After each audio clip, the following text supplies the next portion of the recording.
जी नमस्कार दोस्तों। EMRS hostel warden की हम लोग तैयारी कर रहे हैं। एकलव्य मॉडल रेजिडेंशियल स्कूल के जो हॉस्टल वार्डन के पोस्ट निकले हुए हैं उसकी तैयारी चल रही है। आज के इस वीडियो में हम लोग प्रैक्टिस करेंगे किसका, कंप्यूटर का प्रैक्टिस करेंगे, आईसीटी का प्रैक्टिस करेंगे। जैसा कि हम सभी जानते हैं 20 क्वेश्चंस आएंगे कंप्यूटर के, जो कि 20 अंक के होंगे। इसलिए कंप्यूटर जो है काफ़ी इंपॉर्टेंट हो जाता है अगर हम लोग ठीक से पढ़ लें। ऐसा नहीं है कि कंप्यूटर बहुत ज़्यादा हार्ड पूछी जाती है या फिर जो है बहुत ज़्यादा इसमें दे दिया गया है। लिमिटेड जो है सिलेबस है, कुछ गिने हुए टॉपिक्स हैं। अगर सब कुछ ठीक से पढ़ा जाए तो 20 में से हम लोग 17-18 आसानी से खींच सकते हैं, प्राप्त कर सकते हैं। तो हम आज 20 क्वेश्चन का जो है वो करेंगे, प्रैक्टिस करेंगे। और आप लोग जो है इसको नोट करते हुए चलिएगा, क्योंकि इसी तरह से क्वेश्चन एग्जामिनेशन में पूछे जाएंगे और इसमें से बहुत सारे क्वेश्चन ऐसे होंगे जो एग्जामिनेशन में रिपीट भी होंगे। तो चलिए शुरू करते हैं आज का पहला क्वेश्चन। पहला क्वेश्चन ये है कि कंप्यूटर की मात्रा क्या होता है। मात्रा मतलब यहाँ पे है यूनिट। यूनिट मतलब इकाई। तो कंप्यूटर की जो इकाई होती है जिससे उसकी मेमोरी नापी जाती है या उसकी क्षमता नापी जाती है वो क्या है। डिजिट है, बाइट है, बिट है या फिर बाइट्स है। सही आंसर है बाइट। कंप्यूटर की जो यूनिट है, जो मेमोरी की या प्रोसेसिंग की जिससे उसकी क्षमता नापी जाती है, वो है बाइट। और 1 बाइट बराबर 8 बिट के बराबर होता है। बिट जो है माना जाता है कि सबसे छोटी इकाई है। कंप्यूटर किस में काम करता है भाई? जीरो में, बाइनरी में काम करता है। या तो जीरो होगा या तो वन होगा। जीरो और वन के क्रम में ये काम करता है। तो कंप्यूटर की जो यूनिट है उसे बाइट कहते हैं और इसी में जो है इसकी क्षमता, इसकी मेमोरी नापी जाती है। चलिए दूसरा क्वेश्चन देखते हैं। ये भी काफ़ी आसान है। सीपीयू का पूरा नाम क्या है? सीपीयू का पूरा नाम क्या है? सेंट्रल प्रोसेसिंग यूनिट पहला ऑप्शन है। दूसरा है कंप्यूटर प्रोसेसिंग यूनिट। तीसरा है central processor unit, processor unit and processing unit, computer processor unit. तो जैसा कि हम सभी जानते हैं यहाँ पे जो है इसका ऑप्शन जो है काफ़ी टफ कर दिया है।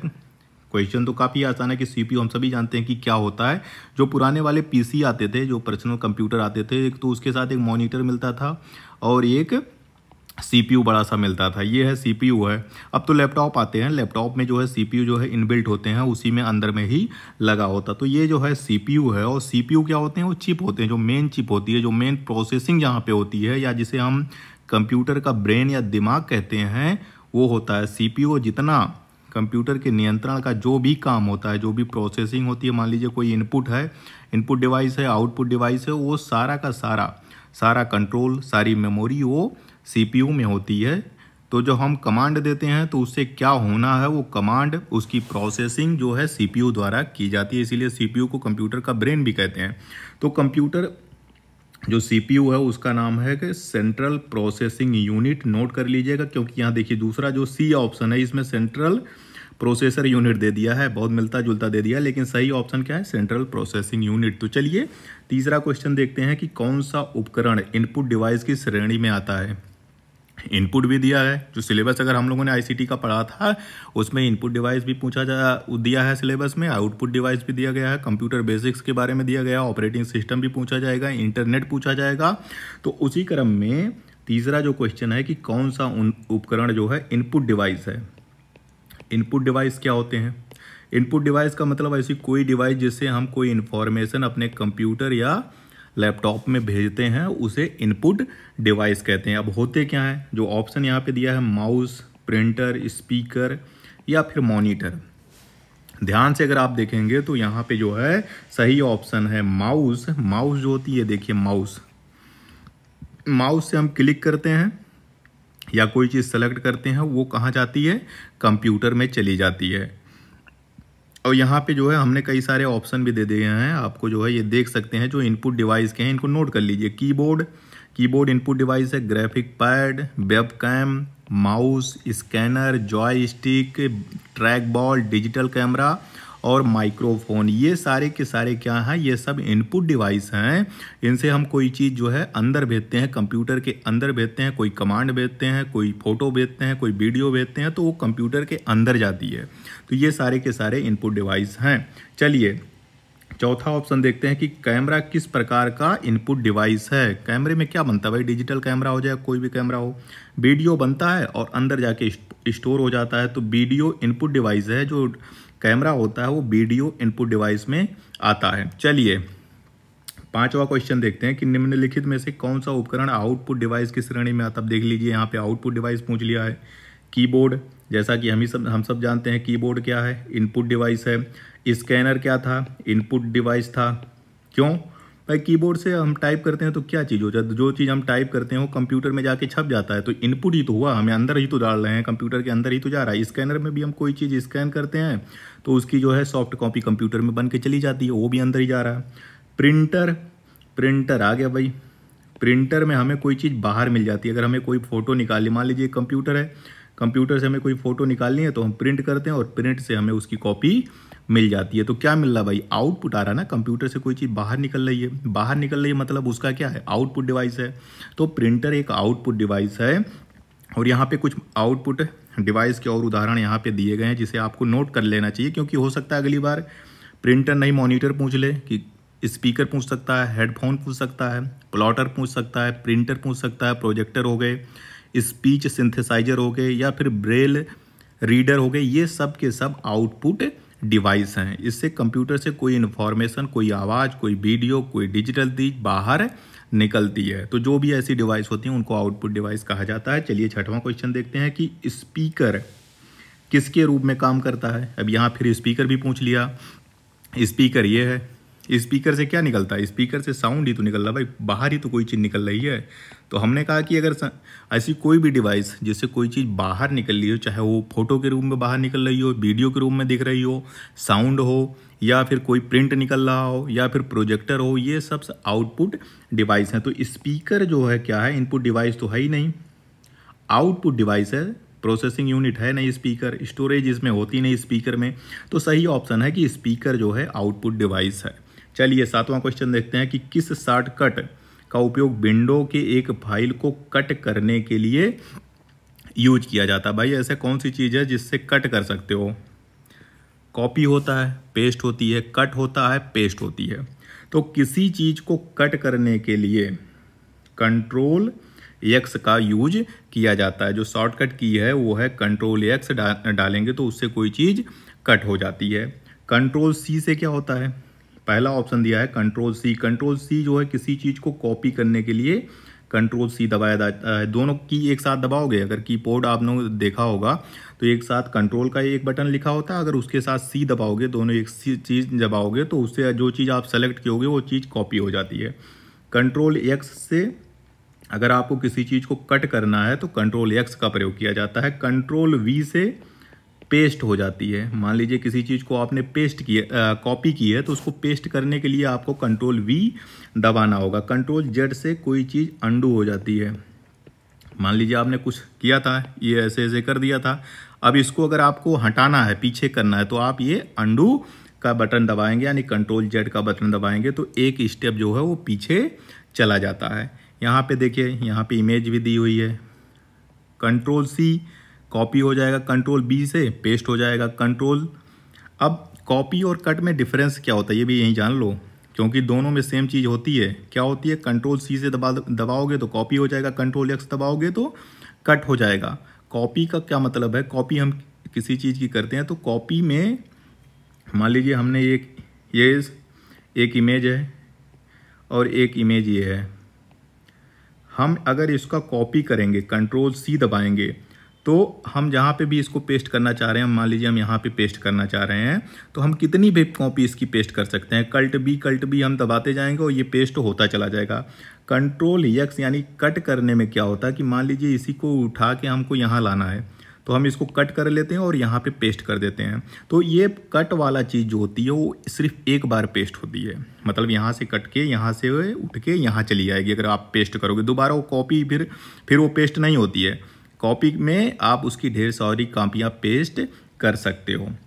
चलिए 8वां क्वेश्चन देखते हैं कि कौन सा शॉर्टकट विंडो में एक फाइल या फोल्डर को स्थायी रूप से हटाने के लिए प्रयोग किया जाता है। अब डिलीट पूछ रहा है कि कौन सा की होता है जिससे हम किसी चीज़ को परमानेंटली डिलीट कर लें। स्थायी रूप से लिखा हुआ, ध्यान से पढ़िएगा, स्थायी रूप से परमानेंटली किसी चीज़ को डिलीट करना है तो हम किस की का प्रयोग करेंगे। यहाँ पे देखा हुआ कंट्रोल सी से कॉपी हो जाता है, कंट्रोल बी से पेस्ट हो जाता है, कंट्रोल जेड से अंडू हो जाता है और कंट्रोल एक्स से कट होता है। लेकिन यहाँ पूछ रहा है कि किसी फोल्डर या फाइल को अगर हमें उसे परमानेंटली या स्थायी रूप से डिलीट करना है तो हम कौन सा शॉर्टकट की यूज करेंगे। जैसा कि हम सभी जानते हैं कंट्रोल सी से कॉपी होता है, तो ये ऑप्शन तो है नहीं, हमें स्थायी रूप से डिलीट करना है। कंट्रोल एक्स भी नहीं है क्योंकि एक्स से जो है कट होता है, तो ये भी नहीं है। कंट्रोल बी से पेस्ट होता है, तो ये भी नहीं है। जब एक साथ आप शिफ्ट और डिलीट दबाओगे, मान लीजिए आपको ये एक इमेज है और आप चाहते हैं कि इस इमेज को मैं परमानेंटली डिलीट कर दूं। एक होता है डिलीट करना, मान लीजिए ये 2 इमेज है, आपने इसको डिलीट कर दिया। डिलीट करेंगे तो ये रिसाइकल बिन में चला जाएगा।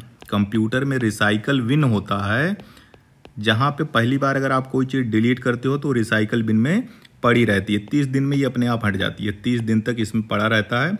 अगर आप इसको दोबारा, मान लीजिए कोई चीज़ आपसे गलती से डिलीट हो गई, तो ऐसा नहीं है कि वो कंप्यूटर से परमानेंटली गायब हो जाएगा।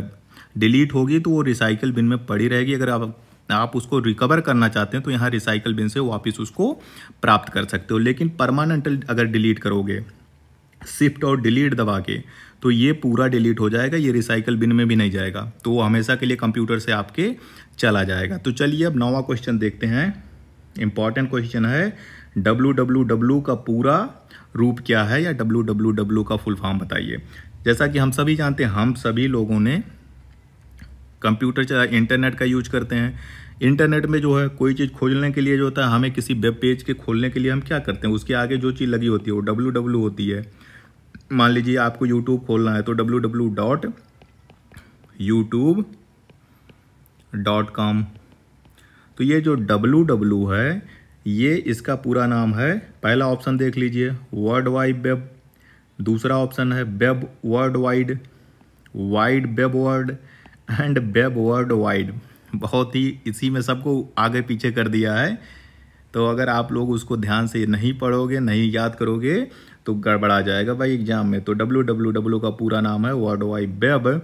यहाँ पे लिखा हुआ है, जो हर वेबसाइट या पेज में जो है, अगर कोई भी इंटरनेट पे कोई वेबसाइट बनती है, कोई वेब पेज होती है, तो उसमें जो है www का प्रयोग किया जाता है। हर वेब एड्रेस में www होता है। www का प्रयोग किया जाता है कि इंटरनेट से कोई चीज़ अगर वेब पेज यूज करना है, अगर उसको हमें देखना है, उसे खोलना है, तो हमें www का सहारा लेना पड़ता है। 10वां क्वेश्चन है बायोस का। बायोस का पूरा मतलब क्या है, बायोस, ठीक है, क्या होता है बायोस। हर कंप्यूटर में, अगर आप लोगों ने कंप्यूटर कभी देखा होगा, जो मदरबोर्ड पड़ी होती है उसमें जो है बहुत सारी चिप लगे होते हैं, बहुत सारी बिल्डिंग बनी होती है।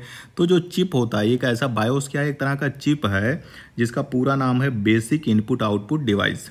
यहाँ पे जो ऑप्शन अगर देखोगे तो सब कुछ इसमें दिया, basic input output device, binary input output device, broad input output device, basic internet operating system. तो सारे ऑप्शन जो है एक जैसे ही दिए गए हैं। तो बायोस क्या होता है, बेसिक इनपुट आउटपुट डिवाइस होती है। ये एक चिप की तरह होता है, कंप्यूटर को बूट करने के लिए या फिर जो स्टार्ट करने के लिए जिस प्रोसेसिंग या जिस चिप की ज़रूरत होती है उसका नाम है बायोस। चलिए 11वां क्वेश्चन देखते हैं। कौन सा ऑपरेटिंग सिस्टम विंडो कंप्यूटर के लिए डिजाइन किया गया। विंडो कंप्यूटर मतलब जो है, जो हम लोगों का लैपटॉप है या फिर जो पर्सनल पीसी है, वो सब उसमें कौन सा ऑपरेटिंग सिस्टम पड़ा होता है, उसमें विंडो का यानी माइक्रोसॉफ्ट का MS का विंडोज पड़ता है। विंडोज 10 पड़ेगा, विंडो 11 पड़ेगा, विंडो 12 भी आ गया है। तो ये क्या होते हैं ऑपरेटिंग, जितने भी जो है विंडो के कंप्यूटर हैं उनमें विंडोज ऑपरेटिंग सिस्टम पड़ता है। अब यहाँ पे जो मैक OS दिया है, ये एप्पल के, जो एप्पल का कंप्यूटर आता है, जो लैपटॉप आता है, उसमें मैक OS पड़ता है। लाइनक्स भी एक तरह का जो है ऑपरेटिंग सिस्टम है, यूनिक्स भी एक तरह का ऑपरेटिंग सिस्टम है। ये सब बहुत कम यूज होते हैं। जो प्रचलन में है, जो सबसे ज़्यादा यूज होता है, वो माइक्रोसॉफ्ट का विंडोज़ यूज होता है। चलिए ऑपरेटिंग सिस्टम क्या होते हैं भाई, जैसा कि हम सब इससे पहले ऑपरेटिंग सिस्टम हम लोग पढ़ चुके हैं। ऑपरेटिंग सिस्टम के हम लोगों ने 10 क्वेश्चन भी पढ़ लिया था इससे पहले वाले वीडियो में, कंप्यूटर वाले वीडियो में। ऑपरेटिंग सिस्टम क्या होते हैं, इनबिल्ट जो है, जो कंप्यूटर में पहले से ही इनबिल्ट जो है सॉफ्टवेयर होते हैं, सिस्टम सॉफ्टवेयर होते हैं, जो किसी कंप्यूटर को चलाने के लिए ज़रूरी होते हैं, बेसिक फंक्शन के लिए ज़रूरी होते हैं। जितने डिवाइस होते हैं कंप्यूटर के, इनपुट आउटपुट डिवाइस, सबको जोड़ने के लिए, सारी प्रोसेसिंग करने के लिए, उस सिस्टम सॉफ्टवेयर का नाम ही ऑपरेटिंग सिस्टम है। जैसे विंडोज़ हो गया, मैक OS हो गया, एंड्रॉयड आपका मोबाइल का iOS हो गया, आईफोन में iOS पड़ा हुआ है, यूनिक्स, लाइनक्स, ये सब ऑपरेटिंग सिस्टम है। चलिए 12वां क्वेश्चन देखते हैं कि GUI का मतलब क्या है, जो ऑपरेटिंग सिस्टम के इस्तेमाल में आता है। GUI, अब यहाँ पे जो ऑप्शन दिया है, पहला option graphical user interface, general user interface, global user integration, graphical user integration, तो ये 4 ऑप्शन दिए गए हैं। तो GUI का पूरा मतलब होता है ग्राफिकल यूजर इंटरफेस। यहाँ पे 2 दिखाए गए हैं। अब ये होते क्या भाई, जितने ऑपरेटिंग सिस्टम होते हैं या तो वो कैरेक्टर बेस होंगे या फिर ग्राफिक बेस होंगे। जो वर्तमान में ये सब MS वर्ड के विंडो के चल रहे हैं, ये सब कितने हैं, ये सब ग्राफिकल यूजर इंटरफेस हैं।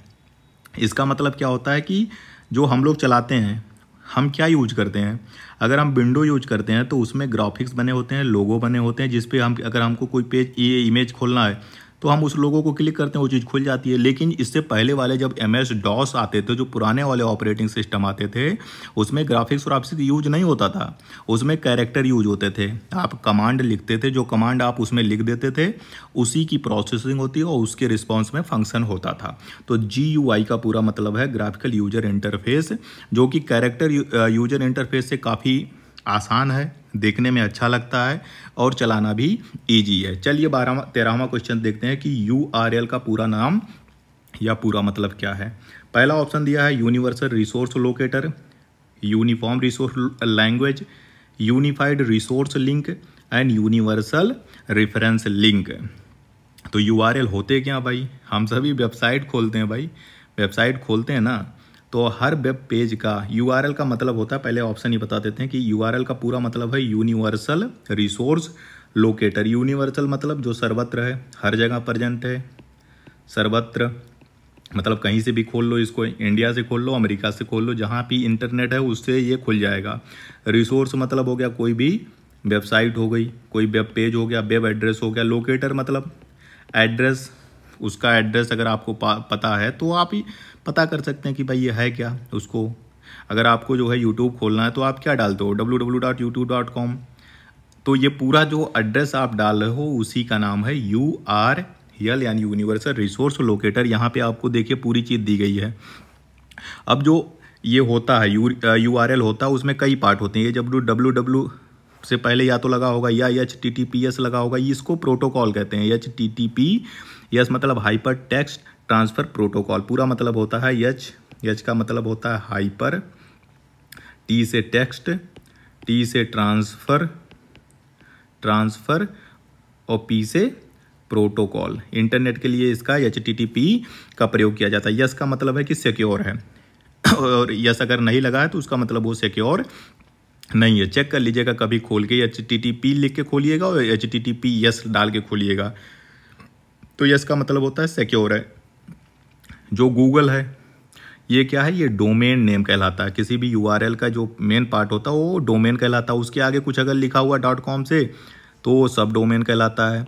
जो .com हो गया, .in हो गया, .org हो गया, उसको क्या कहते हैं, टॉप लेवल डोमेन या TLD कहा जाता है। और ये बाद में जो लगा हुआ है इसको पाथ कहते हैं। तो URL क्या होता है कि यूनिवर्सल रिसोर्स लोकेटर होता है। ये किसी वेबसाइट का पता बताने के लिए, इंटरनेट पे उसका एड्रेस पता करने के लिए यूज होता है। हर वेबसाइट का अपना एक यूनिक एड्रेस होता है, जिससे आप उस यूनिक एड्रेस के मदद से उसकी यूज करके आप उसको खोल सकते हैं। चलिए 14वां क्वेश्चन देखते हैं कि ISP का मतलब क्या है, जो इंटरनेट सेवाओं को प्रदान करता है। ISP का पूरा मतलब क्या है, आप देख लीजिए 4 ऑप्शन दिए गए हैं। Internet service protocol, internet service provider, internet service provider और internal service provider, internet service provider और इंटीग्रेटेड सर्विस प्रोवाइडर। तो सारे ऑप्शन इतने क्लोज दिए गए हैं, हर जितने क्वेश्चन पूछे गए हैं यहाँ पे, मैंने जितने भी बनाए हैं, क्वेश्चन से ज़्यादा टफ जो है इसके आंसर हैं। देख लीजिए, इंटरनेट सर्विस प्रोटोकॉल, इंटरनल और इंटरनेट। अगर आप जल्दी से कुछ भी इसमें कर देंगे तो आप हो सकता है B लगा के चले जाओ, लेकिन ये इंटरनल लिखा हुआ है। जबकि ISP का मतलब है इंटरनेट सर्विस प्रोवाइडर। ISP का पूरा नाम होता है इंटरनेट सर्विस प्रोवाइडर। और ये ISP होते क्या हैं, ISP क्या हो, कोई कंपनी होती है, ज़्यादातर जो कंपनी होती है वो होती है जैसे जियो, एयरटेल, BSNL, ये सब इंडिया में क्या है, ये इंटरनेट सर्विस प्रोवाइडर हैं। अगर आपको अपना इंटरनेट चलाना है, मान लीजिए आप अपने मोबाइल पे या अपने कंप्यूटर पे इंटरनेट चलाना चाहते हैं, तो आप इन्हीं आईएसपी से इनसे संपर्क करेंगे, इंटरनेट सर्विस प्रोवाइडर से संपर्क करोगे, उससे रिचार्ज कराओगे, उसका जो सर्विस होता है उसका पैसा दोगे, तब आपको इंटरनेट कनेक्टिविटी मिलती है। तो आईएसपी का पूरा नाम है इंटरनेट सर्विस प्रोवाइडर। चलिए 15वां क्वेश्चन देखते हैं। फिशिंग क्या है? फिशिंग क्या है? एक प्रकार की मछली है। फिशिंग मतलब होता है मछली पकड़ना, क्यों? या फिशिंग। तो इस तरह से दो तरह की फिशिंग है। जो यहाँ की स्पेलिंग है वो है फिशिंग, ये वाली फिशिंग, एफ वाली फिशिंग नहीं है, PHYSING फिशिंग। तो फिशिंग क्या है? एक प्रकार की मछली है? अरे नहीं भाई, कंप्यूटर में मछली कहाँ आएगी। तो फिशिंग का क्या मतलब है? फिशिंग एक प्रकार की मछली है? नहीं भाई। एक कंप्यूटर गेम है? नहीं भाई। ऑनलाइन धोखाधड़ी का एक प्रकार है जिसमें व्यक्तिगत जानकारी को चुराया जाता है। जी हाँ, यही है। साइबर क्राइम का एक प्रकार है।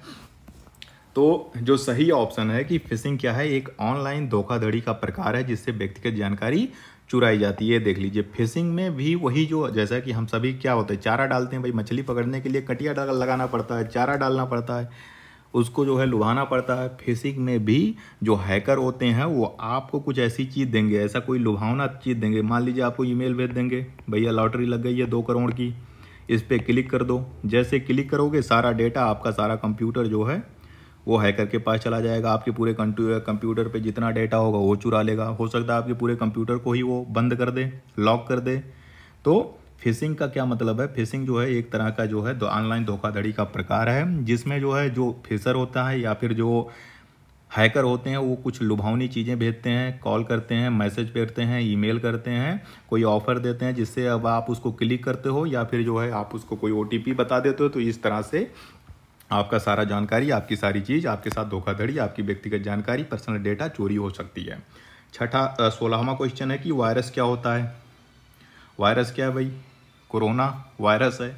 यहाँ पे कंप्यूटर वायरस की बात पूछी जा रही है। जैसा कि बायोलॉजिकल वर्ल्ड में तो वायरस हो गया, कोरोना वायरस हो गया, वैसे ही कंप्यूटर में भी वायरस होते हैं। कंप्यूटर का एक टाइप है? अरे नहीं भाई। सुपर हीरो की जानकारी है? अरे नहीं यार। कंप्यूटर प्रोग्राम जो हानिकारक होता है और अनचाहे तरीके से फैलता है। जी हाँ, राइट। एक प्रकार का वेब ब्राउज़र है? अरे नहीं भाई, वेब ब्राउज़र तो वो होते हैं जिससे हम किसी वेबसाइट के लिए यूज करते हैं, जैसे क्रोम हो गया, गूगल हो गया। गूगल तो सर्च इंजन है, क्रोम जो है क्या है, वो एक ब्राउज़र है। ब्राउज़र से ही हम वेब पेज को खोलते हैं। तो वायरस क्या है? एक कंप्यूटर प्रोग्राम है। ये देख लीजिए, मैलिशियस वायरस है। ये एक तरह का सॉफ्टवेयर होता है जो कि किसके लिए बनाए जाते हैं भाई? दुर्भावनापूर्ण व्यवहार के लिए बनाए जाते हैं। मैलिशियस होते हैं मतलब वायरस होते हैं, फैलते रहते हैं और कंप्यूटर को हैक कर सकते हैं, कंप्यूटर को नष्ट कर सकते हैं, कंप्यूटर का डेटा चुरा सकते हैं, पर्सनल इन्फॉर्मेशन चुरा सकते हैं। तो ये सारी चीज़ें कर सकते हैं। इसीलिए हम लोग जो है क्या करते हैं कि भाई कंप्यूटर को वायरस से बचाने के लिए उसमें जो है कंप्यूटर वायरस, एंटीवायरस डालते हैं। जैसे बहुत सारे हैं, अबीरा हो गया, एक क्विक व्हील हो गया, नॉर्टन हो गया, ये सब जो है एंटीवायरस हैं जो वायरस को स्कैन करके उसको रिमूव करते हैं। 17वां क्वेश्चन, किस तरह की साइबर हमले साइबर सिक्योरिटी को कमज़ोर कर सकते हैं? मतलब किस तरह की साइबर हमले साइबर सिक्योरिटी को कमज़ोर कर सकते हैं? साइबर हमले क्या होते हैं? साइबर हमले मतलब इंटरनेट के थ्रू कंप्यूटर पे कोई भी हमला हो तो उसे साइबर हमला कहा जाता है। साइबर सिक्योरिटी मतलब इंटरनेट की सुरक्षा, उसकी डिवाइस की सुरक्षा, कंप्यूटर की सुरक्षा, लैपटॉप की, मोबाइल की, उसकी सुरक्षा से जुड़ा हुआ शब्द है साइबर सिक्योरिटी। तो साइबर सिक्योरिटी को कौन कमज़ोर कर सकता है? वायरस स्प्रेड करके, सुरक्षित पासवर्ड का उपयोग करके, नेटवर्क की त्वरितता को सुनिश्चित करके, आपके कंप्यूटर को बंद करके। तो भाई सिक्योरिटी कैसे, साइबर सिक्योरिटी कैसे कमज़ोर होगी? जैसा कि हम सभी ने कंप्यूटर का वायरस पढ़ लिया था। अगर कंप्यूटर के बहुत सारे वायरस स्प्रेड कर दिए जाएं, सारे सबके कंप्यूटर इंटरनेट से जितने भी हैं सबको इन्फेक्ट कर दिया जाए, उनको उनमें फैला दिया जाए, तो क्या होगा भाई? सबका कंप्यूटर जो है इन्फेक्ट हो जाएगा वायरस से, वायरस इन्फेक्टेड हो जाएगा। वायरस इन्फेक्टेड से क्या होगा कि भाई जो हैकर्स होगा, हैकर्स क्या करेगा? वायरस क्या है? एक तरह के कंप्यूटर सॉफ्टवेयर ही तो हैं, प्रोग्राम ही तो हैं। ठीक है, प्रोग्राम होते हैं। मान लीजिए अभी एक इसमें जो है किसी में एक कंप्यूटर में था, हमारे कंप्यूटर में था, जैसे ही आप हमारे कंप्यूटर से कोई फाइल कनेक्ट करोगे, आपने पेन ड्राइव से हमारे कंप्यूटर से कोई चीज़ लिया तो कॉपी होके आपके भी कंप्यूटर में चली जाएगी और इस तरह जो है स्प्रेड करेगा वायरस, वो आपके कंप्यूटर में भी चला जाएगा। आप किसी और के कंप्यूटर से जोड़ेंगे तो उसके भी कंप्यूटर में चला जाएगा। तो इस तरह कंप्यूटर वायरस फैलता है, एक से दूसरी कॉपी बना सकता है, खुद ही कॉपी बना लेता है जैसे उसके संपर्क में कोई चीज़ आती है, और इस तरह से हैकर जो है उस कंप्यूटर पे अपना नियंत्रण कर लेता है। वो आपकी जानकारी चुरा सकता है, आप पे नज़र रख सकता है, या कोई जो भी चीज़ है उससे वो कर लेगा। 18वां क्वेश्चन, सोशल इंजीनियरिंग क्या है? कंप्यूटर में सोशल इंजीनियरिंग किसे कहते हैं? सोशल इंजीनियरिंग ऑप्शन ए क्या कंप्यूटर वायरस है, साइबर अधिकृति है, व्यक्तिगत जानकारी की चोरी है, या फिर लोगों से धोखाधड़ी से जानकारी प्राप्त करने की प्रक्रिया है। तो सोशल इंजीनियरिंग जो कंप्यूटर में है उसे कहा जाता है कि लोगों से धोखाधड़ी करके जानकारी प्राप्त करने की एक प्रक्रिया है, इसे कंप्यूटर में सोशल इंजीनियरिंग कहा जाता है। 19वां क्वेश्चन है कि एंड्रॉयड का निर्माणकर्ता कौन है? एंड्रॉयड किसका है? क्या एंड्रॉयड क्या भाई? एक ओएस ही तो है, मोबाइल ओएस है, मोबाइल ओएस है, ऑपरेटिंग सिस्टम। हम सभी की मोबाइल में जितने लोग भी, अगर आईफोन नहीं है आपके पास तो सब में उसमें एंड्रॉयड ही पड़ा हुआ है। एंड्रॉयड 11, 12 कुछ भी पड़ा होगा, जो भी अपडेटेड वर्जन हो भाई एंड्रॉयड का। तो एंड्रॉयड क्या है? मोबाइल ऑपरेटिंग सिस्टम है। और है किसका ये? हम सभी जानते हैं भाई, गूगल इंक का है। गूगल इंक जो है अमेरिका की कंपनी है और उसी का जो है ऑपरेटिंग सिस्टम है एंड्रॉयड। एप्पल का नहीं है, एप्पल का जो है ऑपरेटिंग सिस्टम उसको iOS कहते हैं या फिर मैक ओएस कहते हैं। iOS जो होता है आईफोन और आईपैड में लगे होते हैं, और मैक ओएस जो होता है, जो इसका एप्पल का जो है कंप्यूटर आता है, लैपटॉप आता है, उसमें मैक ओएस पड़ा होता है। माइक्रोसॉफ्ट का यानी MS का ऑपरेटिंग सिस्टम क्या है? हम सभी जानते हैं विंडोज़। सबसे ज़्यादा कंप्यूटर में यही ऑपरेटिंग सिस्टम विंडोज़ ही यूज होता है। गूगल का ऑपरेटिंग सिस्टम है एंड्रॉयड। सैमसंग इलेक्ट्रॉनिक का ऐसा कोई अभी तक जो है ऑपरेटिंग सिस्टम नहीं है। फिर 20वां क्वेश्चन क्या है? एंड्रॉयड एक प्रकार का ऑपरेटिंग सिस्टम है। एंड्रॉयड से 2 क्वेश्चन पूछे गए हैं। एंड्रॉयड किस प्रकार का ऑपरेटिंग सिस्टम है? लिनक्स आधारित, विंडो आधारित, iOS आधारित, या फिर मैक आधारित? जैसा कि हम सभी जानते हैं भाई, विंडो आधारित है नहीं। विंडो वाले जो है भाई, विंडो किसका है? MS का है। तो MS का तो माइक्रोसॉफ्ट का क्यों भाई, गूगल क्यों यूज करेगा? iOS एप्पल का है, एप्पल वाला गूगल को देगा नहीं। मैक भी एप्पल का है, तो ये भी गूगल का नहीं देगा। तो एंड्रॉयड जो है ये लिनक्स आधारित ऑपरेटिंग सिस्टम है। लिनक्स क्या भाई? ये ओपन सोर्स है, मतलब सबके लिए उपलब्ध है। कोई भी इसको यूज अगर करना चाहते हो तो इसकी कोडिंग जो है आपको फ्री में मिल जाएगी, आप इसको यूज करो, आप अपने हिसाब से चलाओ। तो एंड्रॉयड जो है एक प्रकार का लिनक्स आधारित ऑपरेटिंग सिस्टम है। इस प्रकार जो है EMRS हॉस्टल वार्डन के 20 क्वेश्चंस का हम लोगों ने कंप्यूटर के 20 क्वेश्चन को पढ़ लिया है, प्रैक्टिस कर लिया है। अगले वीडियो में हम 20 और क्वेश्चंस को पढ़ेंगे और इन सबको आप लोग जो है नोट कर